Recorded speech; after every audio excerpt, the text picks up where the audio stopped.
Mesdames et messieurs, bonjour et bienvenue sur votre émission Le Grand Oral que nous animons depuis le studio Ablaye Biotchani. Comme d'habitude, j'ai le plaisir d'amener cette émission avec mon confrère Obakar Takou.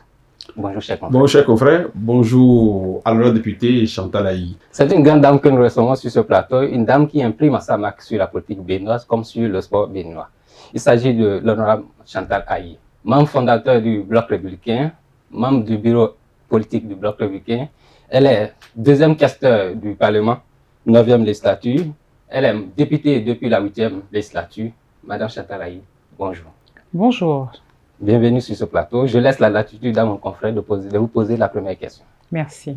Honorable député, nous avons appris par le passé combien l'ancien chef de l'État, Boni Yayi, voyait les femmes très belles. Ce qui n'est pas dans la tradition de l'actuel président, Patrice Talon. Mais, chose curieuse, c'est lui qui a fait venir à l'Assemblée une trentaine de députés femmes. Vous étiez devant lui. Qu'est-ce qu'on peut retenir de la différence entre les deux hommes? Je parle de Boni Yayi qui dit des femmes qui sont très belles, de Patrice Talon qui ne parle pas, mais qui œuvre pour cette dynamique. Merci beaucoup. Merci. Je voudrais tout d'abord vous remercier pour l'invitation. Ensuite, vous demander la permission d'adresser mes vœux les meilleurs aux populations de tout le Bénin, à tous ceux qui œuvrent pour que le Bénin soit vraiment dans la barque du développement tel qu'il l'est. Je leur souhaite pour cette année 2024 le dynamisme nécessaire à insuffler au pays pour que nous continuions d'être fiers d'appartenir à cette terre du Bénin. Pour en venir à la question que vous avez posée, et déjà permettez-moi, j'en oublie parce que je souhaite aussi quand même une très belle année à toute l'équipe qui travaille ici. Je vous exprime mes justes félicitations pour ce que je suis venue découvrir ici et vous encourage à continuer. Et si nous pouvons d'une manière ou d'une autre accompagner l'œuvre qui est ici, eh bien écoutez, n'hésitez pas. N'hésitez pas. C'est notre plus grand souhait. Voilà, merci. Pour en venir vraiment à la question, il me plaît ici effectivement, vous me parlez de deux genres, de gouvernance, de deux gouvernances totalement différentes. Une qui, je dirais, pendant 10 ans, a imprimé un style que les Béninois n'ont pas oublié, et une autre qui est là actuellement, celle du président Patrice Talon, dont dont mon parti a un ardent soutien. C'est vrai, le président Boni Yayi, effectivement, s'attachait peut-être au plastique des femmes. Elles sont très belles. Il devrait certainement en avoir le secret, il devrait savoir pourquoi. Le président Patrice Talon s'attache à l'intelligence de la femme et surtout à son rôle dans la société, comment la femme peut apporter, peut insuffler, en tout cas, comment la femme peut participer à l'édification de la nation. Et en cela, effectivement, je pense que la différence, c'est juste qu'il s'attache à l'intelligence de la femme et le rôle que la femme peut jouer aux côtés des hommes pour que la terre du Bénin soit une terre dont elle est fière. Donc, c'est tout ce que je sais dire d'abord pour le moment. Ensuite, j'en viens vraiment à la rencontre avec le chef de l'État. Il faut très rapidement situer cette rencontre dans son contexte. Le lien d'abord de la rencontre, c'est que nous avons voulu, nous, femmes parlementaires de la 9e législature, nous avons voulu une rencontre, nous avons souhaité une rencontre avec le chef de l'État pour échanger des vœux avec le chef de l'État. Je n'irai pas plus loin avant d'expliquer ce qu'est le caucus, parce que nous étions dans un creuset. Ce creuset est appelé caucus. C'est un creuset où se retrouvent toutes les femmes parlementaires sans distinction de bord politique. Ce caucus existe déjà dans pas mal d'assemblées nationales de par le monde.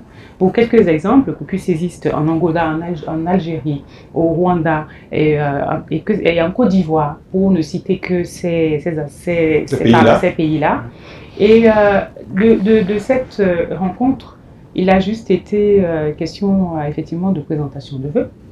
Et surtout que le président et même nous les parlementaires, qu'on gomme un peu cette barrière-là qu'il pourrait y avoir entre un élu et un président de la République, et donc un léger rapprochement. Et donc, comment faire ce rapprochement sans en créer les conditions? Les conditions, effectivement, présentation de vœux et échange sur des sujets qui intéressent les femmes. Voilà. Donc, c'est ce que je peux vous répondre dans un premier temps. Oui, et quel était le message que vous avez retenu de cette rencontre avec le premier des Béninois? Merci beaucoup. Le message que nous avons retenu, et je suis sûre que le peuple béninois aussi, était juste que nous avons vu le père de la nation qui était en face des braves et bien vaillantes femmes qui sont porteuses de leur famille de part et d'autre, et il a voulu nous exhorter à la tâche. Il a voulu nous donner suffisamment de motivation dans des mots qu'il a choisis, des mots qui lui sont propres, tels que nous le connaissons, dans les mots qui lui sont propres. Il a voulu nous booster, il a voulu nous motiver quant à notre rôle, parce que qu'ils vous souviennent que tout à l'heure, j'ai déjà à l'entame de mes propos dit qu'il s'attache au rôle de la femme.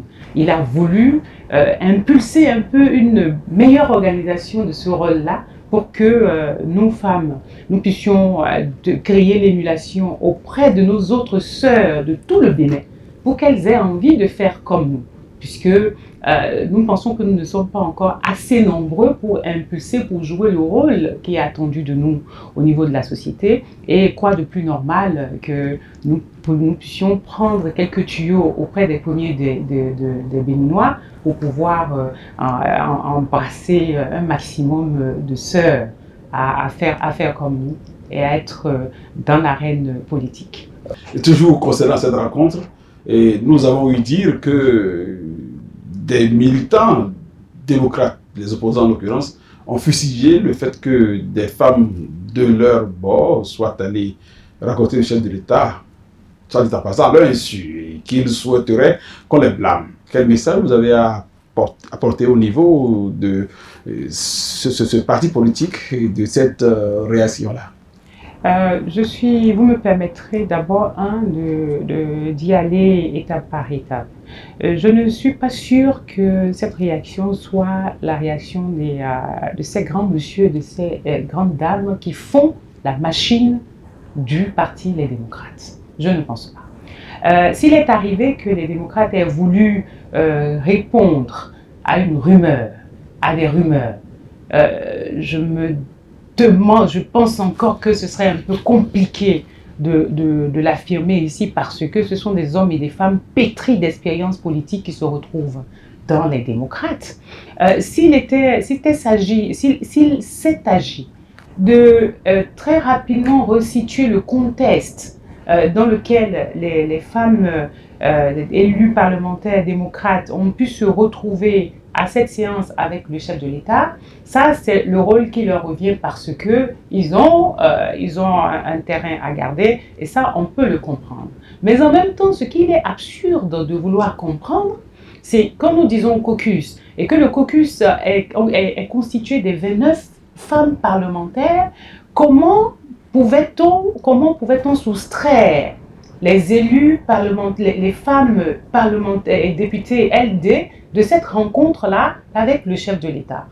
Si on l'avait fait, ça aurait été une erreur politique monumentale. Et donc, pour moi, ce que j'ai à dire au sujet de cette question, d'abord, nos collègues, les LD, elles ont bien fait d'avoir participé à ça, c'est ça leur rôle. Et vous n'êtes pas sans savoir que le caractère non impératif de notre mandat fait que nous sommes astreints, nous les parlementaires, en tout cas à nous fondre dans certains rôles quand il s'agit de la nation. Et c'était le père de la nation que nous devions rencontrer. Et donc pour moi, elles ont bien fait d'être à cette séance-là et ne trahissent en rien leur idéal politique, bien au contraire. En un an passé au Parlement, qu'est-ce qu'on peut retenir des 29 femmes? Écoutez, un an passé au Parlement, les 29 femmes, vous savez, on a à peine le temps de se rendre compte qu'on est député. surtout pour les femmes. Je suis à mon 2e mandat et j'ai eu ça. C'est comme un léger bizutage, comme le jeune collégien arrive au collège. Et donc, on prend ses marques, on s'organise. Et surtout qu'on vient tomber dans une première année où la configuration du Parlement est telle que il y a il faut organiser la coexistence de plusieurs tendances. Donc, il faut gérer tout ça. Croyez-moi, les 29 femmes parlementaires, donc y compris moi-même, nous savons exactement ce que nous avons à faire au sein de ce Parlement. Nous ne sommes pas du tout en figuration, loin s'en faut, mais par contre, il faut être posé. Il faut comprendre le débat parlementaire. Il faut d'abord soi-même être en gestion de son image et en gestion de l'idéal politique qu'on a épousé avant de commencer comme un papillon au soleil à la lumière, avant de commencer à sautiller partout, si je puis m'exprimer ainsi. Et donc pour moi, nous sommes à la réflexion. Première année de réflexion. Et nous rentrons en 2024 avec l'exhortation que nous avons eue jeudi dernier. Alors là, soyez câblés pour rencontrer dans des actions d'envergure les femmes parlementaires de la 9e législature. Le chef de l'État disait qu'il souhaiterait voir reconduire les 29 femmes à la législature prochaine. N'est-ce pas une menace pour les hommes qui sont là ou bien ceux qui souhaiteraient encore faire partie de la 10e législature? D'abord, il ne me vient même pas à l'esprit ici de venir commenter cet aspect des choses. Mais en même temps, qui sommes-nous pour imposer à un chef d'État? Qui sommes-nous pour imposer à un chef d'État quand il est en rencontre avec des élus de la nation? Parce qu'il est père de la nation. Disons-nous, qui sommes-nous pour vouloir l'encadrer, le restreindre dans les mots qu'il doit choisir? Je pense qu'il parle en connaissance de cause. Il a déjà été à la base de la modification de la loi, en tout cas de l'article 26 de notre Constitution révisée, qui a fait naître justement qui a fait passer ce nombre, on ne peut plus que ce nombre que vous connaissez, ouais. Voilà, ce nombre-là que vous connaissez de femmes au Parlement. Et ce que nous autres nous souhaitons, c'est qu'il y ait encore plus de femmes au Parlement. C'est qu'il y ait encore plus de femmes dans l'arène politique, qu'il y ait encore plus de femmes élues. Et donc, pour nous, toute exhortation, toute indication qui pourrait favoriser cet état de choses, et même toute disposition légale qui pourrait favoriser cet état de choses, nous intéresse et nous interpelle vraiment au plus haut point. Et donc, pour moi, c'est sans commentaire, c'est dit tel que ça a été dit. Nous avons compris le message et qui n'est ni plus ni moins que de jouer notre rôle de parlementaire pour pouvoir créer l'émulation afin que d'autres femmes puissent nous emboîter les pas. Akinou, je vois que cette révision qui a conduit à ce bonheur des femmes l'a été peut-être pour faire plaisir qu'aux femmes. De passage, je le dis au passage. C'était vrai. Ma question. Je ne dirais pas ça, parce que quand vous parlez de faire plaisir aux femmes, pour moi, c'est comme si à intelligence égale, si j'avance un peu, on risque de rentrer dans la discrimination. Nous sommes toujours femmes-crates. On risque de rentrer dans la discrimination. À intelligence égale, il faut choisir l'homme. Que nenni, parce que la femme est la mère de l'homme, et la femme de l'homme, et la femme de l'homme. La femme est la femme de l'homme, c'est ça. C'est ça, moitié. Et c'est la mère du monde aussi. Et donc, écoutez, je pense que si c'était à refaire, eh bien, la 8e législature aura bien fait. Super. Nous allons évoluer dans le champ des Vodou Days. Vodou Days, et avant d'arriver aux questions y afférentes, j'aimerais évoquer une polémique et avoir l'avis du député sur ce sujet. À cette fête, le CSA a circulé un peu, sinon que la délégation brésilienne qui est venue a un peu ouvert les choses. Ça a touché la science des puristes béninois qui ont eu le temps pour dénoncer ces états de choses.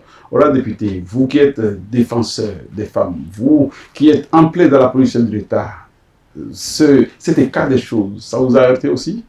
Alors, vraiment, je suis très très heureuse que vous ayez abordé cette question et même la subtilité avec laquelle vous l'avez abordée me plaît énormément. Dans cet état de fait, je ne vois ni plus ni moins que l'acceptation, le brassage de culture. Le festival de Rio de Janeiro, dont tout le monde connaît la notabilité, dont tout le monde connaît les éléments essentiels qui s'exportent par un tout petit bout pour venir nous accompagner, pour venir égayer, pour venir découvrir notre activité, notre événement Vodou Days. Pour moi, d'abord, nous remercions tous les acteurs, tous ceux les petites mains qui ont œuvré pour que justement cette présence brésilienne ait pu être une réalité. Et nous voulons juste inviter les Béninois et Béninoises à accepter le brassage culturel parce que Vodou Days, il n'est question de rien d'autre que de brassage culturel. Et nous espérons que à la prochaine édition, que nous aurons une bonne machine de brésilienne qui là on va se marier tout en samba, tout en évoluant en samba, évoluant en salsa, évoluant que sais-je encore que vous ne sachiez vous-même pour le bonheur des populations, parce que ce qu'il y a derrière justement cet état de fait, c'est la révélation du Bénin par le tourisme, et ça c'est très très important. Et quelle est votre appréciation de cette première édition? Écoutez, première édition, les grands chemins commencent par un premier pas. Donc pour moi, c'était un premier pas. C'était haut en couleur. C'est juste, c'était osé. Et je pense que je suis sûre que pour la prochaine édition, telle que je connais l'équipe de l'exécutif, ils sont déjà à pied d'œuvre pour pouvoir faire un débriefing et remettre encore les petits plats dans les grands pour le bonheur des Béninois. Et surtout, je suis sûre que d'ici 2 ou 3 mois, que nous allons pouvoir vivre dans la curiosité de mieux découvrir les réalités du Bénin. Il nous suffira de demander quelques chiffres des arrivées à l'aéroport pour voir si, effectivement, les touristes viennent ici en quête d'une partie d'identité. Parce que c'est de ça aussi qu'il est question, l'affirmation de notre identité à travers le monde. Voilà. Quand on dit Vodou Day, il y a une autre réforme, une autre nouveauté, celle qui concerne le FA, où le président Talon, fils de Dame Guédégbé et arrière-petit-fils de Guédégbé, réellement, qui a vécu dans le FA, nous a donné cette nouvelle formule de concertation de FA à l'échelle nationale, en utilisant c'est ce qu'on appelle ça, les petits grains là. Vas-y. J'ai oublié. Les graines de coco, de noix de palme. Il paraît que c'était une loi qui a été utilisée. Bon, c'est pas la question. On a débuté le phare de cette année, c'est le SA Accra. Vous êtes du Sud aussi, vous êtes aussi averti dans ce domaine. Et en dehors des interprétations faites par les phagologues invités, et qu'est-ce que cela vous inspire? Parce qu'on parle de femmes dedans. Et je me rappelle les propos de Mao Kakbo. Il indexait la femme du président en demandant au président d'être encore plus attentif à l'endroit de la première dame. Vous êtes une femme. Qu'est-ce que le sacre vous inspire? Vraiment, honnêtement, je laisse cette expertise à ceux qui en connaissent. Moi, je ne connais pas et il ne me vient même pas à l'esprit de faire quelques commentaires pour désacraliser cette réalité-là, parce que c'est une réalité sacrée. Et je suis persuadée que le chef de l'État, dans sa volonté de séparer le cultuel du culturel, a su trouver la bonne jonction pour un peu dans une légère solennité pour pouvoir mettre cette réalité-là au nez des étrangers et qui, je suis sûre, ont très bien apprécié. En tous les cas, on va dire que les augures sont favorables pour le pays et on va demander à ceux qui en connaissent, on va demander aux experts de prier et de faire en sorte que les augures soient favorables et que chaque Béninois, partout où il se trouve, s'en retrouve impacté positivement et pour le bonheur, en tout cas, de nous tous. C'est ce que je sais dire par rapport au TOFA 2024. Merci, honorable. Je veux vivement que les sacrifices demandés soient faits. Bon, nous allons passer du culturel au politique, en parlant du BR. Quelle est aujourd'hui l'actualité du BR dans la perspective des échéances de 2026? Écoutez, le Bloc républicain, mon parti, le parti qui m'a donné la chance, d'être à un deuxième mandat, le parti qui m'a donné la chance de pouvoir parler à des femmes, de pouvoir m'adresser à des jeunes femmes, de pouvoir me comporter en exemple pour des milliers et des milliers de personnes. Nous sortons de réformes structurelles. Tout ce que nous avons à faire actuellement, c'est de mettre en œuvre toutes les résolutions contenues qu'induisent ces différentes réformes que nous avons adoptées. Pour moi, aujourd'hui, nous avons une politique de militantisme et d'adhésion au niveau du bloc républicain qu'il nous faut raffermir, qu'il nous faut renforcer. À la naissance du bloc républicain en 2018, c'est vrai, l'adhésion était on ne peut plus populaire, tous azimuts, le tout venant. Après, nous sommes passés de cette adhésion à une adhésion ciblée. Après, nous allons à une adhésion intelligente. Aujourd'hui, nous sommes dans nous voulons impulser une adhésion qui fasse que le bloc se retrouve bien dans son ancrage au niveau de tout le pays. Et donc, pour moi, le bloc républicain se porte comme un jeune parti parce que, né seulement en 2018, c'est vrai que nous avons connu une baisse de forme au regard de nos différents résultats après les joutes électorales, mais nous nous attelons à corriger le fait. Nous attelons à corriger le fait et comme on dit chez nous, comme notre accroche le dit si bien, plus unis, plus forts pour construire le Bénin parce que nous avons un pays à construire. C'est pour cela que nous ne dormons pas au bloc républicain et que la valeur travail nous tient vraiment très à cœur. La valeur du vivre ensemble est très importante pour nous. La valeur exacerbation du talent du Béninois où qu'il se trouve et dans n'importe quel des domaines dont il est spécialiste, nous tient beaucoup à cœur et c'est tout ça là que nous faisons. Voilà, député, vous êtes aussi membre de la Fédération béninoise de football. Aujourd'hui, c'est la CAN en Côte d'Ivoire. Je crois qu'ils ont déjà commencé chez Bonne Mémoire. Et le Bénin n'y était pas.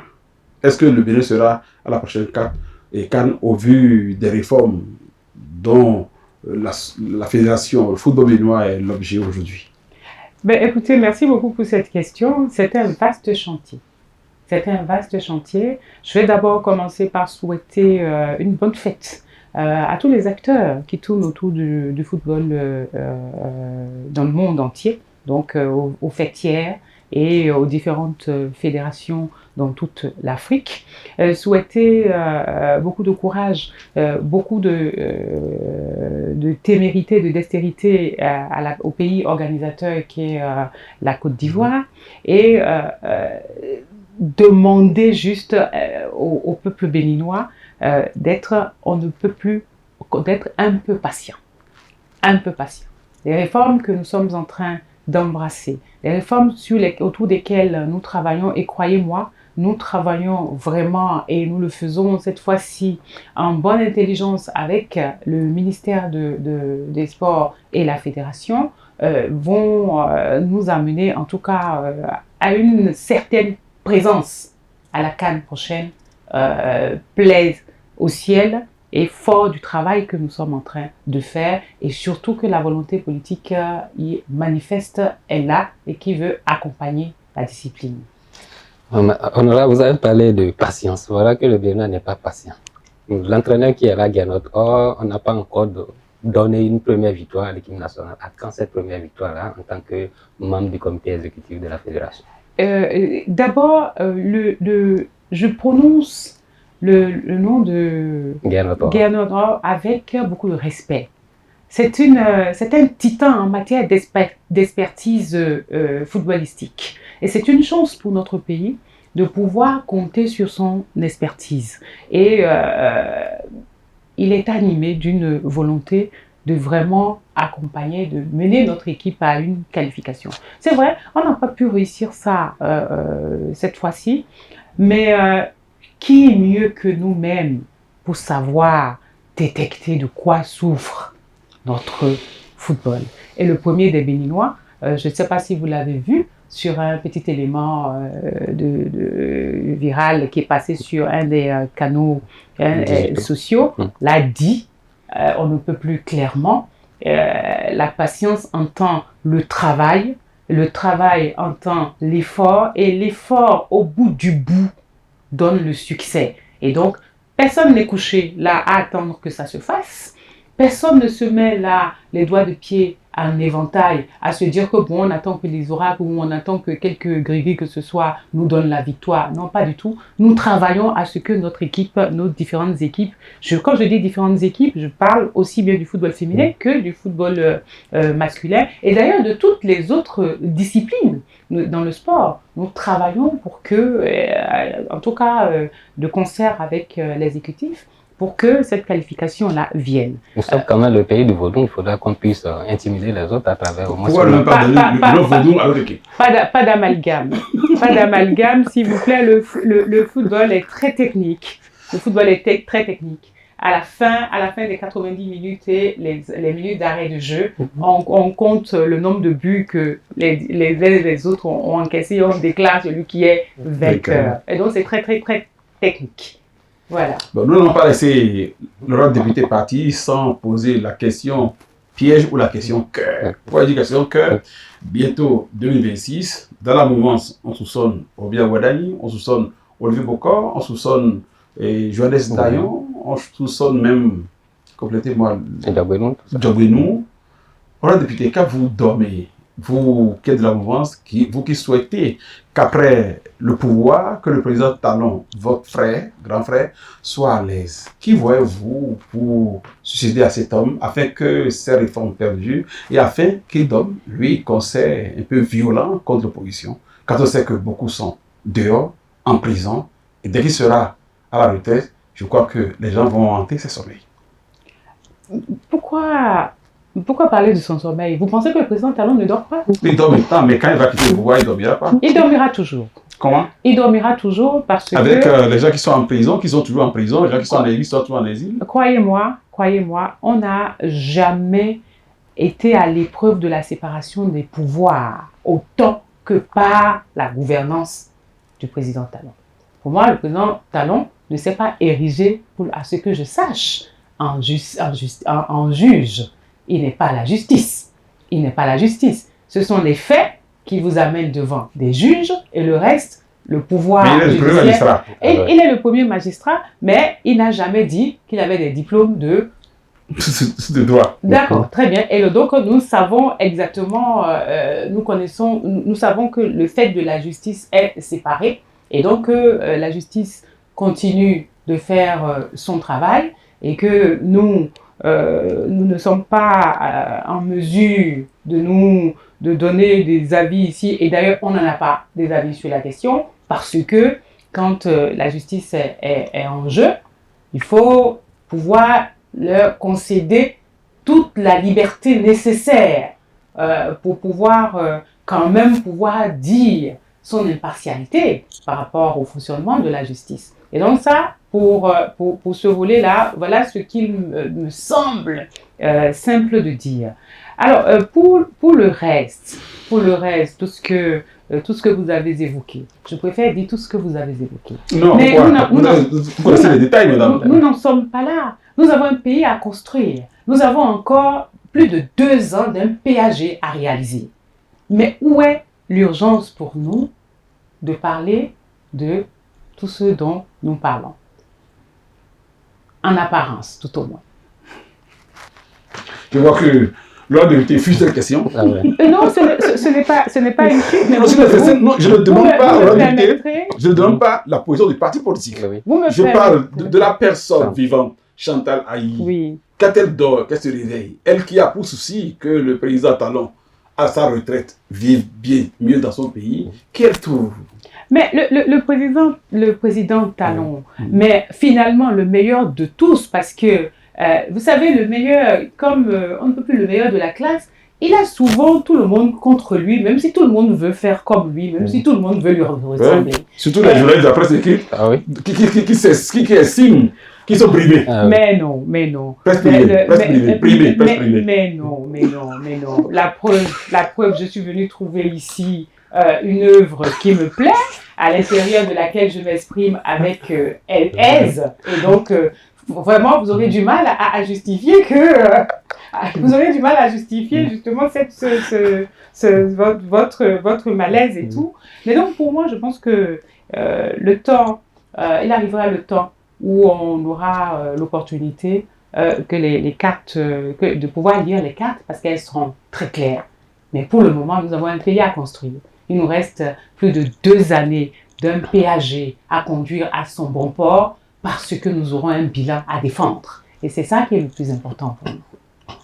Sans oublier que nous devons consulter le phare aussi à ce sujet. C'est quand même un fils de Guédébé qui nous dirige. C'est vous qui le dites. Et je tiens encore ici à rappeler que le président de la République, depuis 2016, a toujours dit que le côté culturel de notre patrimoine, de notre identité culturelle est très très importante dans le processus de révélation de notre pays. Et quand on parle de révélation, allez-y voir toutes les ramifications que cela peut avoir. Je vous laisse faire le point, je vous laisse en tout cas finir la réflexion. Merci honorable d'avoir accepté notre invitation. Nous sommes presque au terme de cette émission. On a souvent cette tradition de laisser à l'invité de poser une question aux membres Du plateau. Du plateau ou bien du groupe. Aux membres du groupe, très bien. Super. Bon, déjà, je voulais vous remercier pour l'invitation encore une fois et la qualité des questions. Je vois que la prochaine fois que j'aurai l'opportunité de venir ici, je vais mieux me préparer parce que je vois que vous êtes assez... C'était très costaud dans les échanges. Pour moi, je voulais que vous puissiez me dire, vous, quel est votre parti pris dans l'évolution de la jeunesse aujourd'hui. Notre jeunesse qui est face aux nouvelles technologies. Notre jeunesse qui vit, mais vit vraiment au-dedans de WhatsApp, de TikTok. Quel est votre parti pris en tant que média? Quel est votre parti pris? Non, notre parti pris, je dis que nous regrettons.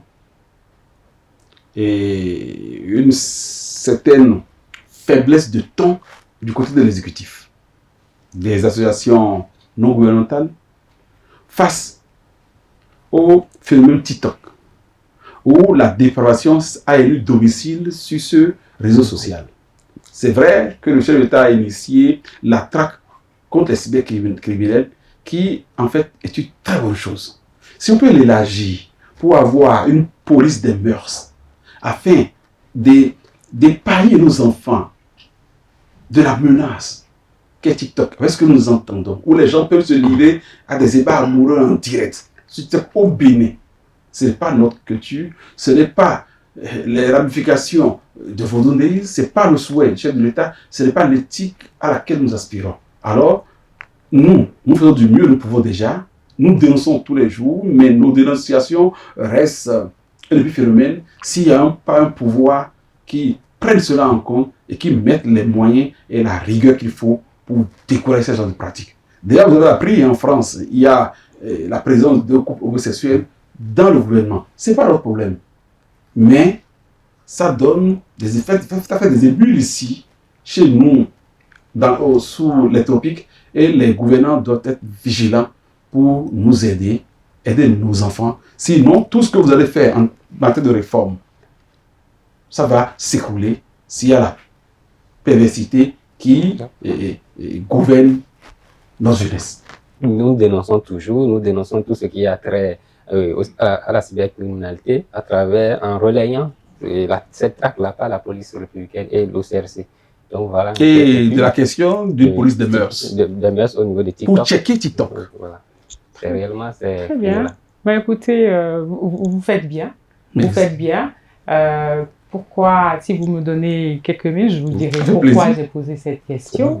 Parce que vous êtes bien suivi et que vous êtes un canal pour pouvoir sensibiliser notre jeunesse à ce fléau-là qu'est la cybercriminalité.